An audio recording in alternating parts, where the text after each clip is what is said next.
전직검사의 3분 형법.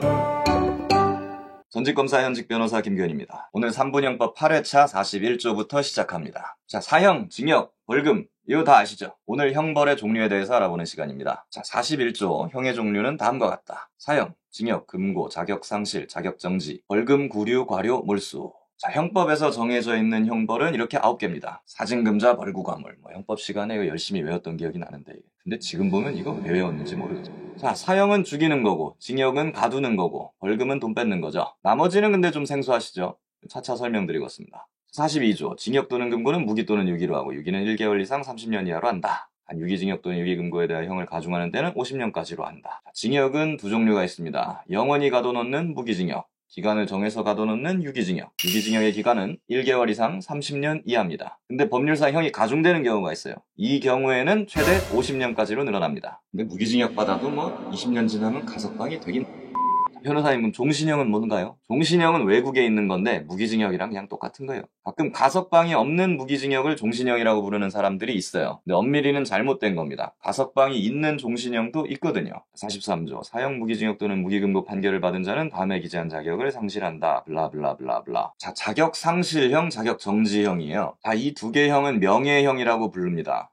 생소해가지고 거의 볼 일이 없어요. 자격을 박탈하는 건데 무슨 자격이냐? 자, 공무원 못 되고, 선거 못 나가고, 투표 못 하고, 법인의 이사 감사 이런 거 못 하고, 이런 자격을 박탈한다는 겁니다. 운전면허 이런 건 상관없어요. 근데 보통은 따로 판결을 선고하는 게 아니고 그냥 다른 형이 선고되면 부가적으로 같이 나가요. 이런 경우가 많아. 자, 사형, 무기징역, 무기금고를 받으면 자격상실형이 같이 나가는 거고, 죽이거나 그냥 영원히 가둬놓는 거니까 이런 자격 필요 없잖아. 그리고 유기징역, 유기금고를 받으면 그 기간 동안 자격정지가 같이 나가는 겁니다. 자격정지만 따로 나가는 경우가 있긴 있어요. 근데 이건 변호사 아니면 몰라도 돼. 워낙 드물어가지고 변호사도 이거 모르는 사람 많아. 45조, 벌금은 5만 원 이상으로 한다. 근데 감경하면 미만으로 할 수 있다. 46조, 구류는 1일 이상 30일 미만으로 한다. 47조, 과료는 2,000원 이상 5만 원 미만으로 한다. 자, 벌금 액수는 무조건 5만 원 이상이어야 됩니다. 그 밑으로 안 돼. 왜 안 되냐? 그 밑으로 가면 과료 이렇게 부르기 때문에 그렇습니다. 과료는 2,000원 이상 5만 원 미만의 재산형입니다. 주로 이제 노상방뇨, 무단주차 이런 경범죄 사건에서 나오는데 그마저도 그 전에 그냥 범칙금, 그 딱지 끊고 끝나버리기 때문에 거의 볼 일이 없습니다. 아까 징역형 최소가 1개월 이상이라 그랬죠. 그럼 1개월 미만도 뭔가 따로 있겠죠. 그게 구류입니다. 1일부터 29일까지가 가능합니다. 이것도 과료처럼 거의 볼 일 없어. 근데 아주 가끔 단순 폭행, 단순 협박 이런 걸로 한 벌금 100만 원 이렇게 받은 사람이 정식 재판 청구한 다음에 법정에서 막 판사한테 막 욕하고 하고 진상질하는 경우가 있어요. 막 말이 안 통하는 사람들 있잖아. 판사한테 대들고 욕하고 막.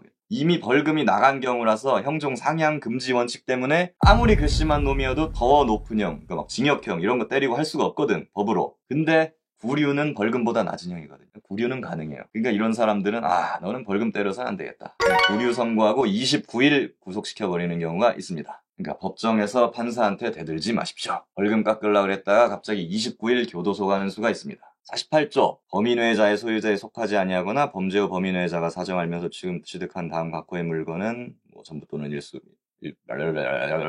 자, 48조, 몰수와 추징에 대한 규정입니다. 몰수는 어감상 다 아시죠? 뺏는 거죠. 살인범이 쓴 칼, 공무원이 받은 뇌물, 약쟁이가 소지한 약, 불법 소지된 총기, 범죄에 이용되거나 범죄로 인해서 생겨난 물건들입니다. 이런 것들 몰수하는 겁니다. 몰수물은 약물 같은 거는 폐기하고 뇌물, 명품백 이런 거는 팔아서 그 판매 금액을 국고로 귀속합니다. 근데 약을 이미 다 해서 없다. 명품백 벌써 팔아먹었다. 이러면 몰수를 할 수가 없잖아. 그러면 그 금액만큼 추징금을 부과합니다. 추징금은 벌금이랑 거의 똑같죠. 차이점은 벌금은 안 내면 교도소에 끌려가가지고 강제 노역을 당하는데 추징금은 안 낸다고 교도소에 끌려가지는 않아요. 이게 차이입니다. 그치만 재산이 압류될 수는 있어.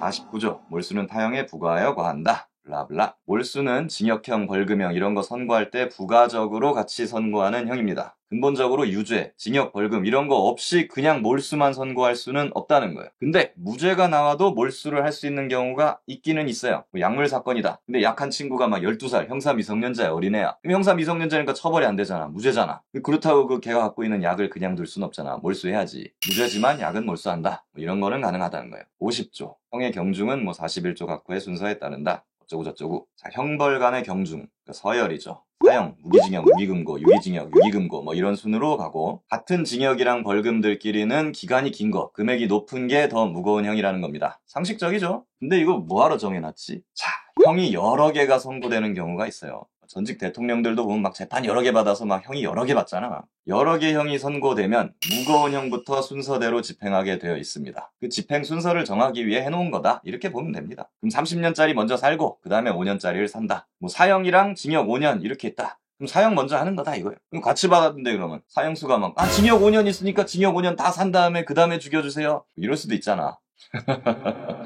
물론 우리나라 사형 폐지국까지만 집행을 했다면 5년 기다려주지 않습니다. 자, 오늘은 여기까지. 다음 시간에 뵙겠습니다. 검사 출신 변호사 김기현이었습니다. 감사합니다.